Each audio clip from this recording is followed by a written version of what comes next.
أعوذ بالله من الشيطان الرجيم بسم الله الرحمن الرحيم السلام عليكم ورحمة الله تعالى وبركاته. Que la paix soit avec vous où que vous soyez et qui que vous soyez. Nous sommes encore en train de voir les noms et les attributs d'Allah Azza wa Jal. Nous avons vu jusqu'à maintenant que l'air, c'est ce qu'on appelle la nomination, sa nomination à la tête de cet empire qui s'appelle la création. Et l'air, ici, n'est pas attribué seulement à lui par les hommes, mais par lui, par Allah Azza wa Jal, il est demandé de ne l'appeler que lui par ce nom-là. Est-ce que les hommes ont appelé autres par le même nom? Oui. Alors, ce qu'il faut savoir d'abord, c'est simple, c'est qu'on ne peut pas rentrer dans tous les sens des attributs et des noms d'Allah. C'est très vaste. On peut s'y perdre.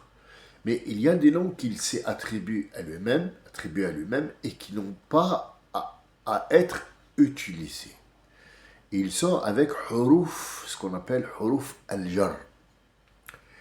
Huruf al-jar en arabe littéraire, je ne sais pas si vous allez arriver à me suivre, mais je vais faire doucement, tranquillement. Croyez-moi, c'est la chose la plus simple au monde si on a l'esprit ouvert et on s'assoit pour comprendre. On essaye de comprendre. En arabe, on appelle huruf, les lettres, al-jar. Al-jar, en arabe littéraire, le sens du mot jar, jarra shay, c'est-à-dire il l'a tiré par terre. Par exemple, les nouveaux mariés, ils mettent des trucs derrière, des tasses en métal qui font du bruit, et ils écrivent just marié. Juste, on vient juste de se marier, et donc ce bruit-là va faire ce qu'on appelle une ambiance de mariée, ainsi de suite. Bon, bref. Ça s'appelle al-jar. La voiture, tajurru, les boîtes. Tajurru, c'est le verbe. Le verbe, et c'est qui le sujet qui fait le verbe? C'est la voiture. Je répète encore d'une autre manière. Ça s'appelle tufaha. Tufaha. Pomme. Tufaha. Il y a le verbe manger. Mais est-ce qu'il est attribué à la pomme? Non, c'est le verbe manger. Il n'est pas encore conjugué ni attribué. C'est le verbe manger. Là, on va commencer à le conjuguer. Sami va manger, puisqu'il n'a pas encore fait, va manger la pomme. Quand? Il n'y a pas de détail.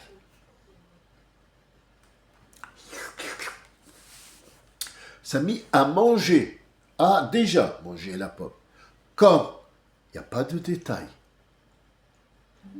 Est-ce que ce détail-là est important? Oui. Ça nous donne approximativement quand pour savoir quand est-ce qu'elle va être digérée et quand est-ce que, par exemple, s'il a une glycémie, à quel moment il va être mieux. Par exemple. Chose simple de la vie. Bien. Excusez-moi, encore pris. Mais le verbe manger la pomme, là, il est plus en détail. Il n'y a pas le temps, il n'y a pas l'endroit, il n'y a pas le sujet. On n'arrive pas peut-être à comprendre. Donc, on va attribuer le mérite ou attribuer le geste à quelqu'un. Par exemple, Samy, moi, tiens une pomme. Le verbe, c'est tenir. Le temps, c'est le présent. Il tient devant vous, là, maintenant, une pomme. D'accord. C'est bien. Alors, qu'est-ce qu'on peut savoir sur ça? C'est qu'il y a le nom du sujet. Le nom du sujet, c'est Sami. Mais il y a le nom du verbe qui va être attribué à Sami. Le teneur de la pomme, ou celui qui tient la pomme. Est-ce qu'on peut dire le teneur de la pomme? Non, on dit la pomme. La pomme, elle a un taux teneur de vitamine tel et tel et tel.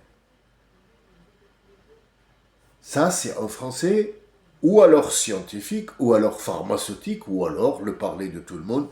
Il a une pomme, pourquoi tu nous casses la tête? Il y a une pomme, tu la manges ou tu la laisses, puis tu ne casses pas la tête. Le problème, c'est que si je ne te casse pas la tête, comment tu vas comprendre les choses qui sont autour? C'est ça le souci. C'est le souci qu'on rencontre dans toutes les langues qui ont été fabriquées. Il y a ce qu'on appelle utiliser les bonnes conjugaisons, les bons verbes, les sujets, et le sujet le complément, une phrase, quoi, comme il faut. Bien. Pour l'attribut d'Allah Azzawajal, les attributs d'Allah, ils sont attribués à lui et il y en a qui ne sont pas attribués à lui. Alors, ici, par exemple, on va prendre encore une fois la pomme. Vous allez comprendre, huruf, les lettres de al-jar. Al-jar, tirer vers soi. Vous voyez, elle a changé. C'est pas tirer maintenant les trucs de la voiture. C'est tirer vers soi. Huruf al-jar vont devoir attribuer cette pomme ou alors la mettre dans son contexte. Et ils sont au nombre de 6, voire 7, mais pour l'instant on va prendre 6. على التفاحة على التفاحة il a dit tout ce qui va suivre derrière va être majrour. Majrour, ça veut dire il va être attribué à moi. Huruf al-jar attribue la chose.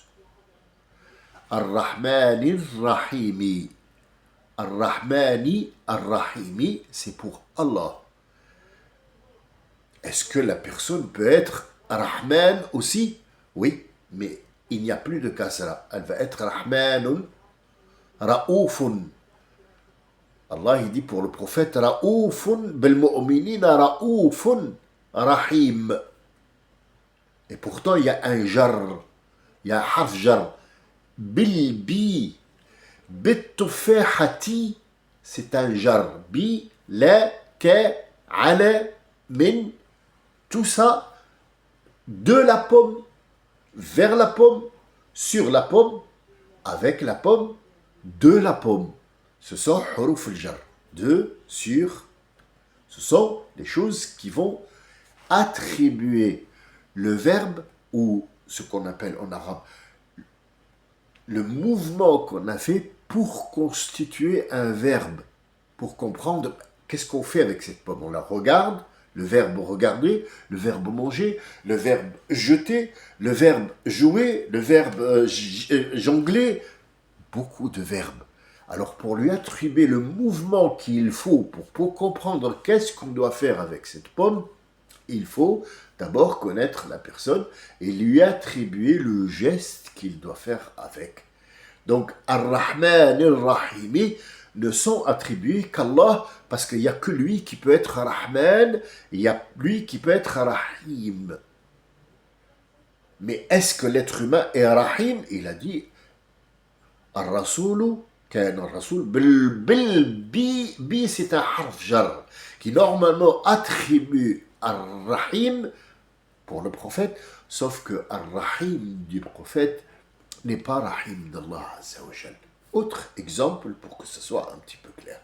Croyez-moi, c'est très simple à comprendre et c'est magique dans le sens où quand tu prends quelque chose comme ça, tu la décortiques, tu lui dis, d'abord ça sort de l'ordinaire, ça sort des trucs à 2 francs 50, des informations qu'on a à gauche et à droite, et on est dans un autre monde qui va nous aider à faire une séparation où on va être bien. C'est comme un yoga, comme une prière, comme se libérer d'un poids. Allah Azza wa Jal, et on dit que Allah alim. Alim, ça veut dire il sait tout. Et on peut dire que l'être humain est alim. Et non pas alim, alim. Tous deux ont une connaissance. L'être humain a une connaissance et Allah a une connaissance. Allah alim, moi aussi je suis alim.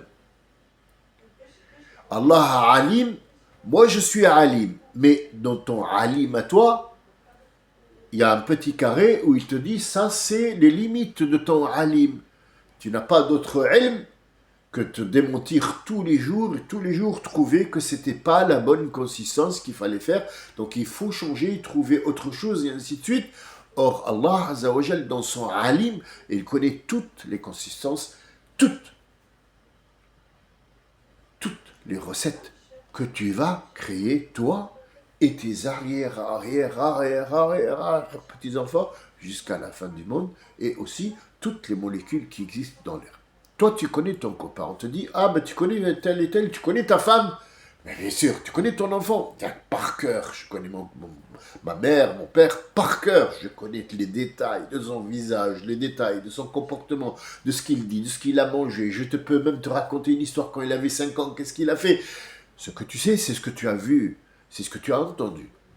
Or, lui, il connaît ta création, toi, il connaît la création de ton fils, y compris tes molécules, combien tu as mangé d'aliments, combien tu as bu d'eau, combien tu as respiré, combien tu es tombé malade, combien tu as eu de désespoir, combien tu as eu mal, combien tu as rigolé, combien tu vas faire de mal autour de toi ou de bien autour de toi. Ça, c'est les différences entre Alim, Allah, Al-Alimu, et mou, ici, azam, ça veut dire alimu pour kul shay. Elle ne peut pas être majroura parce qu'elle est attribuée à Allah, sauf qu'elle est ouverte pour tout le monde, parce que si elle était majroura, elle serait juste comme étant le nom, comme le nom de Ar-Rahman, qui englobe tout, mais qui est majrour, il est juste pour Allah. Ar-Rahman, c'est le nom de Allah. Nous comprenons mal les choses. Pourquoi? L'autre fois, j'ai évoqué que le prophète alayhi salatu salam avait dit Khayrul asami ma'ubbida wa hubbida. Alors, il est arrivé à nos oreilles que, après, bien sûr, réflexion de la part de ces imams qui se sont mis autour d'une table ou autour de je ne sais pas quoi, et qu'ils ont pondu cet œuf, que les gens devaient s'appeler, par exemple, Khayr al-Asami, les meilleurs noms, ce sont ceux qui sont Muhammad, Hamid, Hamid, Ahmed, par exemple. Et les autres, c'est Abdullah, Abdel Kafi, Abdel Samad, Abdel Qadir, Abdel Wahab, Abd, 99. Imaginez que on va suivre ce qu'on appelle ce hadith, qui est juste, mais qui a été mal traduit en français, ou même mal traduit en arabe, parce qu'ils ne l'ont pas compris. Donc, il a dit « Khayrul asami ma'abida wa hubbida ». Ça veut dire que les 1 milliard de musulmans qui existent sur la terre ne peuvent s'appeler que Hamid, Hamid, Muhammad, ou bien Abdel Qadir, Abdel Hamid, Abdel Kada ou Kada. Ils ne peuvent pas s'appeler autre chose parce que le prophète a dit ça. Or, là, faux. Nous, ma'ubbida wa hubbida, ça veut dire que les noms qui peuvent être, ils sont plus dans le merci, dans l'adoration, dans tout ce qui peut l'attirer vers un monde qu'il ne connaît pas, parce que le monde qu'il connaît lui, c'est ce qu'il voit, ce qu'il entend seulement. Un gamin qui va grandir devant son écran de télé, et il va grandir dans les jeux, il y a 2 solutions. Ou il devient mongolien, ou il devient fabricant de jeux Internet, ou ce que vous appelez les jeux informatiques. Tu ne peux pas attendre de lui qu'il devienne quelque chose d'autre, parce que l'écran l'a bouffé. Donc il ne peut pas aller voir autre chose, et il n'arrive plus à te comprendre, ni comprendre la société d'ailleurs, parce qu'il va être isolé dans son écran. Si tu lui enlèves l'écran, il peut effectivement faire des crises d'épilepsie et mourir, et ça, on l'a vu De toute façon, peu importe l'addiction qu'il a, que ce soit de l'écran, de la drogue, des trucs, il est pris par cette addiction et il ne peut pas regarder autre chose. Nous sommes addicts au travail. Nous croyons que vivre est égal travailler. Le souci qu'il y a, c'est que pour comprendre la chose, pour arriver à comprendre la chose, ça va causer des dégâts. Pourquoi? Parce que si moi je viens vous expliquer que la vie n'est pas, comme a dit le monsieur, aller travailler, c'est une ibad, c'est une adoration aller travailler. Non, aller travailler, c'est un mouvement, c'est pas une ibad. Il faut arrêter de raconter des conneries aux gens. L'ibad, c'est une autre chose. Travailler, faire son travail bien comme il faut, oui, ça fait partie des gens qui sont pieux, donc il y a un rapport avec l'ibad. Mais aller tous les jours faire gardien de nuit et tu me dis c'est une ibad, je te dis non.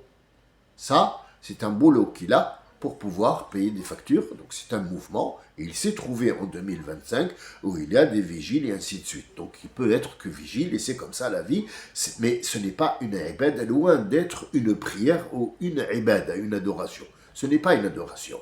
Mais travailler toute sa vie. Et après on vous dit, maintenant vous avez 64 ans, maintenant vous êtes titulaire de ce qu'on appelle une retraite, vous pouvez aller vivre. Allez, qu'est-ce qu'on fait? Ah ben, on va faire une croisière. Ce n'est pas vivre, ça. Ça, ce n'est pas vivre. Ça, c'est on t'a utilisé jusqu'à l'épuisement, puis après, il te reste juste un petit bout de chemin à faire, et il y a l'Alzheimer qui t'attend, ou le cancer, ou les hanches, ou la prothèse, et après, c'est maison de retraite, après, c'est directement... Je suis mon rhumé, mais ça sent le sapin. Ça sent le sapin. Je vous le dis tout de suite. Donc, quelle est cette vie alors que Dieu nous demande? Il nous demande de regarder autrement les choses. Autrement. Je vais vous donner 3 noms d'Allah Azzawajal aujourd'hui qui vont faire une petite différence dans votre compréhension. Nous allons prendre... allez, qu'est-ce qu'on va prendre? Ar-Rahman Ar-Rahim, Malik Al-Qudus, Al-Salam, Al-Muhim, Al-Aziz, Jabbar. Al-Aziz, Al-Jabbar, nous l'avons vu. Nous allons prendre Al-Jabbar et nous allons prendre Al-Jabbar d'abord. Encore, il y en aura 2 encore. Bien. Al-Jabbar, en arabe littéraire, quand vous entendez ça, vous voyez à la télé, Al-Jabbar. Inna Far'auna qad tajabbara. Alors le mot il diffère. C'est pas le même mot. Tajabbara et Jabbar, ce n'est pas pareil. Le mot Jabbar en arabe littéraire veut dire celui qui répare l'os qui est cassé. Donc, dans notre monde à nous, en 2026 aujourd'hui, je peux vous dire qu'une attelle ou un plâtre dans la jambe ou dans le bras, ça s'appelle une jbira. Jbira, ça s'appelle jabiratun. Jabiratun tujabbiru. Tujabbiru, elle va maintenir le bras en place jusqu'à ce que l'os puisse se refermer ensemble. Puis après, il y aura une éducation de la main. Cette action s'appelle al-jabra. Al-jabr. Ça, c'est ce que nous voyons. Mais le jabr al-haqiqi, le vrai jabr, le jabr haqiqi, le vrai jabr, c'est la reconstruction de l'os. Et il n'y a pas que l'os. Par exemple, moi, il y a quelqu'un qui m'a humilié en public. Il m'a quelque part cassé le moral, ou cassé mon honneur, ou cassé ma fierté. Il ne me reste plus d'amour propre. Tout ça, c'est plus dangereux qu'un os qui casse. Que va faire Allah Azza wa Jal? Il va devenir un Jabbar pour toi. Donc Jabbar, quand on le dit en arabe, Al-Jabbar, ça n'a rien à voir avec Jabbar, c'est plutôt Al-Jabbar, il va te dire, t'inquiète pas, ton amour propre, je vais le recoller. Moi, celui qui l'a créé, c'est pas un être humain, c'est pas un toubib qui va le faire, mais c'est moi, je vais le recoller. Donc il s'appelle Al-Jabbar. Vous voyez le sens qu'on nous a donné. Al-Jabbar, la montagne, il a pris... Et l'autre, c'est Al-Jabbar, il va me prendre en compte, il va devenir mon psy. Est-ce qu'on peut dire psy sur Allah? Non. Mais le sens du mot, ça veut dire que ce Allah, Azza wa Jal, cet ilah, cette divinité, cet être suprême, me prend en compte, moi, dans des choses qu'on ne peut pas calculer. Quelqu'un qui t'insulte, il t'a insulté, t'es passé, t'as dit ah, ta mère et ton père. Ça t'a fait mal. Ce mal-là, est-ce que tu peux le calculer? Est-ce que tu peux le calculer? Calcule-le.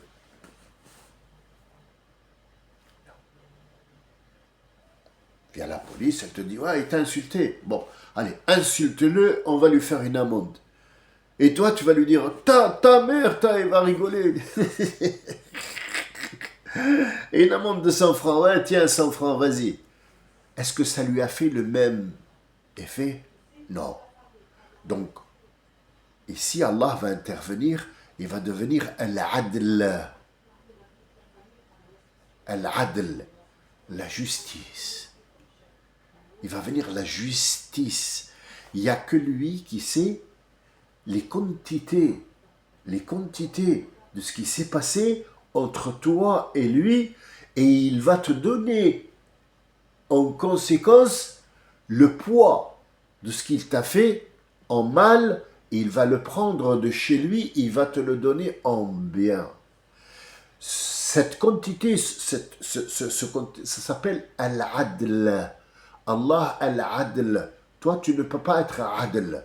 Tu peux être juge, mais le mot juge aussi est attribué à Dieu puisque c'est lui qui juge entre les gens et juge entre les choses. Sachez-le que les animaux, même les animaux qui n'ont pas leur place au paradis, pourquoi? Parce qu'ils sont démunis de nafs. Ils n'ont pas été créés pour être jugés. Ils ont été créés pour toi, l'être humain. Avant de te créer, Allah Azza wa Jal, il t'a donné un endroit où il t'a mis tout ce que tu as besoin pour que tu puisses vivre. Comment s'appelle ce nom-là? Al-Ati, Al-Wahhab, Al-Wadoud. Voici 3 autres. Al-Ati, c'est celui qui donne. Mais pour l'être humain, donner aussi peut lui être attribué le nom de donneur. Il y a le donneur de sang, donneur de leçons, donneur de je ne sais pas quoi. Il donne, voilà, ce monsieur, il donne tout, hein, il ne fait pas attention, il donne. Bon, tu me donnes ta femme? Ah non, ma femme, non, je ne donne pas. Donne-nous tes enfants alors. Non, je donne tout, mais pas mes enfants. Donc il a ses limites. Allah n'a pas de limites dans la donation. Il donne, et c'est ce qu'il a fait avec Ibrahim.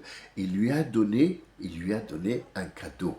Or, ce cadeau ne peut pas être et devenir ce qu'on appelle des êtres humains à part entière, puisqu'ils ne sont pas créés comme toi, tu as été créé. Leur origine est d'une donation, et l'origine des autres a été d'une création. 1 plus 1 est égal 2. Mais s'il y a un variant ou un variable, le résultat, après, peut changer et varier. C'est ce qui s'est passé avec Bani Israël. C'est pour ça qu'ils disent « Nous sommes le peuple élu ». Élu dans quoi? Tu es élu comment? Élu, ça veut dire « Nous avons été créés pas comme vous ». Nous avons été créés d'un gars qui, normalement, rien ne peut. Donc, en fait, à un certain moment, cette donation va s'arrêter et on va retourner à l'origine, Mohammed ibn Abdullah, l'arabe littéraire, pour redevenir de l'arabe littéraire l'origine, continuer le reste du temps qui reste, sauf que les autres sont aussi comptés comme des êtres humains et non pas des choses ou une donation. Mais ce que je voulais dire, où je voulais en venir, ça veut dire que la donation d'Allah n'a pas de limite. Or, ta donation à toi a une limite. Donc, Allah, Al-Ati, toi, tu peux être Ati, mais Tu'ti seulement. Parce que tu es limité. Lui, il n'est pas limité. Et on a Al-Wadoud. Al-Wadoud, c'est un autre nom d'Allah Azza wa Jal qui dit Al-Wadoud, d'où, toujours d'où. Tous les noms d'Allah sont d'où, sauf quelques-uns qui sont avec el jar, qui sont attribués parce que personne ne peut les avoir. Les autres, ils sont à la portée de tout le monde, sauf que lui, il a choisi Al-Dham, ça veut dire Al-Wid en entier, la donation en entier lui appartient. Toi, tu peux donner, mais tu ne donneras que ce que tu as, et tu ne donneras que ce que tu veux, et tu ne donneras que ce que tu peux. Or, Allah peut donner, et il a, et il peut, puisque c'est lui qui est Qadr, c'est lui qui a le pouvoir d'avoir de rien, et toi, tu as de quelque chose qui a été créé. Allah nous a créé de rien. Et nous créons des trucs informatiques, des machines, de quelque chose qui existe. L'idée peut-être, l'idée n'est pas visible, mais l'idée existe puisqu'elle vient dans tes gènes depuis Adam. C'est ce que Dieu lui a appris. Donc quand il lui a appris, c'est quelque chose qui est existante. Donc tu ne peux pas créer de quelque chose qui n'existe pas, mais tu crées de quelque chose qui existe. Or Allah crée de rien. Crée de rien du tout, et Isa, il l'a créé son père. Pourquoi? Parce que c'est lui qui crée le spermatozoïde, le père, la maman, le papa et tout ça, et plus que ce que tu ne connais, parce que Marie est une donation d'un être humain et non pas d'un être... Voilà. Ce qui nous ramène à savoir que Marie a été donnée au temple en croyant que c'était un masculin et non pas un féminin. Et à ce moment-là, de cette vie-là, dans Bani Israël, une femme est interdite complètement du temple parce qu'elle n'avait pas de valeur spirituelle. Elle était considérée comme un être qui était souillé, un être qui était sale, un être qui avait les règles tous les mois, donc elle n'était pas apte à être regardée ou quoi que ce soit. C'était leur idée à ce moment-là. Et Allah Azza wa Jal a voulu leur montrer que la femme est plus pure qu'un être humain masculin, et elle peut l'être. Et donc il a dit, j'accepte ta donation. La maman, il parle à la maman de Marie, il lui dit, ta donation, je l'ai acceptée, pourtant je sais que très bien, et c'est moi qui l'ai créée, qu'elle s'appelle Marie, et je vais l'élever dans ma miséricorde à moi, et elle sera, comme tu as dit toi, comme tu l'as donné au temple, t'inquiète pas, mais c'est moi qui gère, parce que toi tu ne sais pas. Moi je sais, al-alim, toi tu sais ce que tu as donné. Moi, je sais ce que moi je t'ai donné, ce que j'ai créé et ce que je vais en faire de cette Marie-là. Elle va donner naissance à un garçon qui n'aura pas de père parce que moi, je défie toutes les lois de l'être humain parce que c'est moi qui ai créé l'être humain et la loi. Donc, ici, Al-Ati, Allah, c'est le donneur. Est-ce que le donneur peut être attribué à Allah? Donneur kebab, ça fait rigoler quand même. Pour les petits connards qui vont faire la petite blagounette, je les ai brisés pour qu'ils ne se ressortent pas, pour qu'elles soient fades. Un donneur kebab, ça va, c'est bon. Voilà, niveau... Il y a Al-Wadoud. Qu'est-ce qu'Al-Wad? Al-Wad, généralement, se fait entre deux êtres qui s'aiment. Masculin, féminin, père, mère, fille, oncle, entre animal et être humain. Al-Wid, ça veut dire toujours penser à donner quelque chose à l'autre sans attendre un retour, juste pour lui faire plaisir, sans attendre qu'il te dise merci ou qu'il même s'en aperçoit. Par exemple tout bête, l'exemple qui va le rapprocher le plus de ce mot wid. Al-wid, ça veut dire que avant que, par exemple, ton mari, la femme, avant qu'il rentre pour se coucher, elle va vite préparer le lit, elle va vite lui faire toucher avec les mains pour qu'il soit douillet, et elle va lui prendre l'oreiller, elle lui apporter à boire et le verre de thé ou de café à son chevet, et elle va essayer d'éteindre les lumières pour qu'il soit bien, mais elle n'attend pas de lui qu'il lui dise pardon, elle le fait par wid. C'est ce qu'on appelle al-wid. C'est plus que l'amour, c'est prendre soin de l'autre avec une donation. Al-Wud. Allah Wadoud avec ses créatures. Pourquoi? Il leur donne, mais ils n'ont rien à lui donner.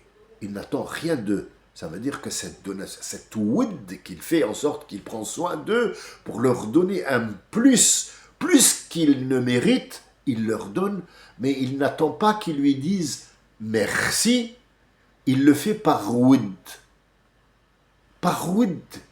Ce Wud-là, il existe chez les gens, oui, mais il est limité. Parce qu'à un certain moment où le monsieur va lui crier dessus, va lui dire « Ouais, viens, moi je prends soin de toi, et toi regarde comment tu fais. » Donc, aïe, aïe, aïe, ici elle est partie sur Al-Man. Et Allah s'appelle Al-Manan. Pourquoi? Parce que Al-Man, c'est le seul être unique qui peut dire « Moi, je t'ai donné ». Faut que tu me reconnaisses comme étant « Moi, je t'ai donné ». Toi, ce que tu as donné, c'est moi qui te l'ai donné pour que tu le donnes à quelqu'un, donc tu n'as pas de mérite. Le mérite revient à moi, donc c'est moi, Al-Manan, je t'interdis. Il est interdit à chaque musulman de dire « Ouais, j'ai donné sadaqa ». Tu te rappelles quand j'ai donné 2 euros, là, 50 euros à un monsieur là qui était malade? C'est moi, c'est grâce à moi, et comme ça, il a guéri comme ça, ouais. Ça s'appelle Al-Man. Allah ne l'aime pas parce qu'il a attribué Al-Man à lui. C'est à lui que revient de dire « J'ai fait en sorte de t'envoyer à partir de cause, telle et telle cause, à toi. » Alors, toujours, comme l'autre, il y a beaucoup qui vont décrocher dans ce que je dis là maintenant, moi. Mais croyez-moi, ça c'est les mises des pierres de l'édifice. Pour pouvoir comprendre les noms de Dieu, on va revenir, on n'est jamais sorti de Ar-Rahman, Ar-Rahim, mais on va juste se promener, une promenade rapide, un balayage dans les règles de l'art, pour juste rassembler les noms de Dieu, et après revenir à Ar-Rahman. Vous allez comprendre quel est le nom avec lequel Allah te répond tout de suite. Allah répond à n'importe qui tout de suite, mais il va, subhanahu wa ta'ala, il va tout de suite te donner. Pourquoi? Parce que tu as su. Tu as su. Et celui qui sait, Allah l'aime. Celui qui ne sait pas, Allah lui donnera, assumera, le prendra sous ses ailes, lui pardonnera, mais il ne sera pas à la même hauteur que celui qui sait. Allah aime celui qui sait, et il dit, celui qui est le plus proche de moi, c'est celui qui me connaît. Et pour me connaître, il faut savoir. Avec le peu de savoir que je vous ai donné, vous avez la possibilité de vous rapprocher de moi. Et à chaque fois que tu te rapproches de moi, à chaque fois que tu deviens grand, celui qui a peur d'Allah, Allah fait en sorte de faire peur les autres de cette personne sans qu'il s'en rende compte. Les gens ont peur de lui, ils le respectent, ils ont peur de lui, ils le craignent parce qu'ils craignent Allah. Craignez Allah Azza wa Jal, n'ayez pas peur des autres. Allah nous a dit 360 fois dans le Coran, n'ayez peur que de moi. Salam alaikum wa rahmatullahi wa barakatuh. Je m'excuse, je suis un petit peu pris. Je fais ce que je peux avec ce que j'ai. Je vous donne, mais Allah vous donne plus si vous voulez vous rapprocher de lui.